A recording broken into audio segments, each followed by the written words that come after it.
Mutton liver சுக்கா எப்படி செய்கிறதுன்னு பார்க்கலாம். இன்றைக்கி நான் மசாலா ரொம்ப ஆட் பண்ணாமல் ரொம்ப சிம்பிளாக செய்ய போகிறேன். 2 வெங்காயம், 2 தக்காளி, கருவேப்பிலை, இஞ்சி பூண்டு பேஸ்ட் 2 ஸ்பூன், மிளகு, சோம்பு நல்லா ட்ரையாக வறுத்து அரைச்சது 2 ஸ்பூன், லிவர் நல்லா க்ளீன் பண்ணிவிட்டு ஒரு விசில் விட்டு நல்லா கட் பண்ணி வச்சுருக்கேன். இந்த டிஷ்ஷுக்கு தேவை நல்லெண்ணெய் தாங்க, அதான் நல்லாயிருக்கும். ஃபஸ்ட்டு ஒரு 5 ஸ்பூன் நல்லெண்ணெய் ஆட் பண்ணிக்கோங்க. கருவேப்பிலை ஆட் பண்ணிக்கோங்க. வெங்காயத்தையும் நல்லா வதக்கிக்குங்க. இஞ்சி பூண்டு பேஸ்ட் வதக்கிக்குங்க. தக்காளி ஆட் பண்ணிக்கோங்க. எல்லாமே நல்லா 1 பை 1 நல்லா வதங்கினதுக்கப்புறம் போடுங்க. மஞ்சள்தூள் 1 ஸ்பூன் போட்டுக்குங்க. எல்லாம் வதக்கி விட்டதுக்கப்புறம் நம்ம கட் பண்ணி வச்சுருக்க லிவர் அதில் ஆட் பண்ணுங்கள்.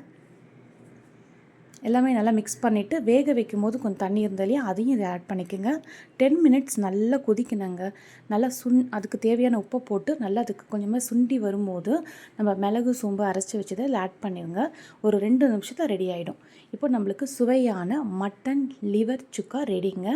இது உடம்புல ஹீமோக்ளோபின் ரொம்ப கம்மியாக இருக்கவங்களுக்கு வாரத்தில் ஒரு முறையாவது இது நீங்கள் சாப்பிட்டீங்கன்னா உங்களோட பிளட் நல்லா இன்க்ரீஸ் ஆகுங்க.